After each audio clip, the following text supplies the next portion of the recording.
দোকানের মাল নষ্ট হইতেছে বন্যার পানিতে, বৃষ্টির পানিতে মানুষের যাতায়াত কষ্ট হইতেছে, সেটা আপনি দেখতেছেনই। কালকে কতটা পানি ছিল? কালকে ছিল আরো বেশি পানি, আজকে মোটামুটি পানি কম, কালকে বেশি ছিল। কালকে আমাদের এই যে দোকান পর্যন্ত পানি ছিল, দোকানের ভিতরে পানি ছিল, আজকে কম। এই যে আপনাদের এইখানে পানি হলে এরকম সমস্যার সম্মুখীন হতে হয়, সেটা আসলে কেন? এটা মূলত সোয়ারিশ যে ড্রেনগুলো আছে, এই ড্রেনগুলো খুব সম্ভবত ক্লিয়ার না। সিটি কর্পোরেশন হয়তো এগুলো ঠিক মতো যদি ক্লিয়ার করতে হয়তো বৃষ্টির পানিগুলো জমে থাকতো না। একদিনের সমস্যা না, কারণ এটা বহু বছরের সমস্যা। এটা এইখানে একদিনে পানি জমে না, এই বছরই বা প্রথম এরকম কিছু না। এটা বহু বছর যাবৎ দেখে আসতেছি, বৃষ্টি হলে এই শান্তিনগর, পল্টন, কাকরাইল, মতিঝিল পানির নিচে চলে যায়।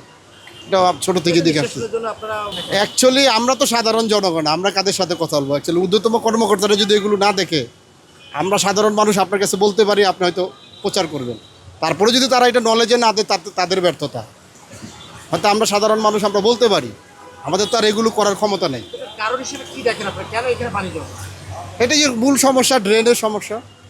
ড্রেন হয়তো ক্লিয়ার না, ড্রেন যদি ক্লিয়ার হতো তাহলে এই পানিগুলো জমতো না। এটা ময়লার কারণে হয়। বর্তমান সরকার হচ্ছে বিএনপির সরকার, বিএনপির কেন্দ্রীয় কার্যালয়ের সামনে এই অবস্থা। হ্যাঁ, অ্যাকচুয়ালি বিএনপি এখন ক্ষমতায়, তারেক রহমান বলছে আই হ্যাভ প্ল্যান। এখন আমরা দেখতে চাই উনি কি প্ল্যানে আমাদের নগরটাকে সাজায়। আমরা মূলত এটাই দেখতে চাই। আমরা সাধারণ মানুষ, তার কাছে আশাবাদী, সে হয়তো আমাদের জন্য কিছু করবে, এটা আমাদের বিশ্বাস তার প্রতি। বেশ কিছুদিন ধরে একটা বিষয়ে বারবার জনগণকে মানে সতর্ক করছে যে বিভিন্ন জায়গায় ময়লা যাতে না ফেলে।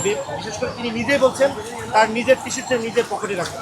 না, এটা উনি বাস্তব কথা বলছেন, কারণ আমরা হলাম নোংরা জাতি। আমরা যেখানেই খাই ওইখানেই ময়লা ফেলতেছি, আমাদের ময়লাটা ফেলানেই দেখেন আপনি একটা কার্টুন ভাসতেছে, এইটা তো আপনার ওই পানি ড্রেনেই চলে যাবে, এটা গলে ড্রেনেই ঢুকবে, পানির যাতায়াতের সমস্যা হবে।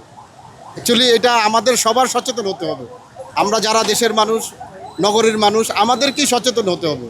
আমরা যদি সচেতন না হই তাহলে আমাদের ভোগান্তি শেষ হবে না, আমাদেরই সচেতন হতে হবে।